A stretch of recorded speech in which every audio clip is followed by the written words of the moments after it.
Saturday ஆஃபீஸ்னால லஞ்சுக்கு ஹெவியாக சாப்பிடலாம் அப்படின்னு சொல்லி கேங்கோட சேர்ந்து கிளம்பிட்டோம். இவனுங்களை மாசா நடந்து வாங்கடா, நான் ஒரு பிஜிஎம் போடுறேன் அப்படின்னு சொன்னதுக்கு இவனுங்க என்னமோ ஆள் கடத்துற மாதிரி நடந்து வந்தானுங்க. இவனுங்க நடந்து போறத பார்த்தா எனக்கு ஒரே ஒரு டைலாக் தான் யாவு வந்தது. உங்களுக்கும் இந்த டைலாக் யாவு வந்தது அப்படின்னா மறக்காம கமெண்ட் பாக்ஸ்ல கமெண்ட் பண்ணுங்க.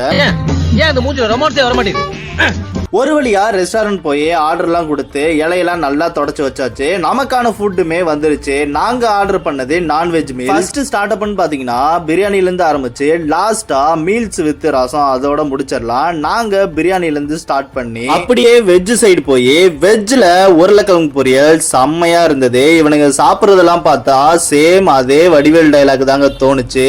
என்ன ரன்னிங்ல போறாங்கய்யா, ஒருத்தர் ஓவர் பண்ணிக்கிட்டு இருக்கியா? கோபுன்னு ஒருத்தன் எதுவுமே சாப்பிடாம வேர்த்து விறுவிறுத்து போய் உட்கார்ந்துருக்கானுங்கிற சிந்தனை எவனுக்காச்சும் இருக்கா? எங்க கேங்குலயே ஒருத்தவங்க மட்டும் மிஸ்ஸிங். அவங்களுக்கு வீடியோ கால் பண்ணி நல்லாவே வெறுப்பேத்திட்டு வெஜ் மீல்ஸோட நான் முடிச்சுக்கிட்டேன். இந்த வீடியோ உங்களுக்கு பிடிச்சிருந்தா மறக்காம லைக் பண்ணுங்க, கமெண்ட் பண்ணுங்க, ஷேர் பண்ணுங்க. முடிஞ்சா சப்ஸ்கிரைப் பண்ணிருங்க. பில் எல்லாம் பே பண்ணிட்டு ஆபீஸ் ரிட்டர்ன் ஆயிட்டோம். இன்னொரு வீடியோல பார்க்கலாம். பாய்.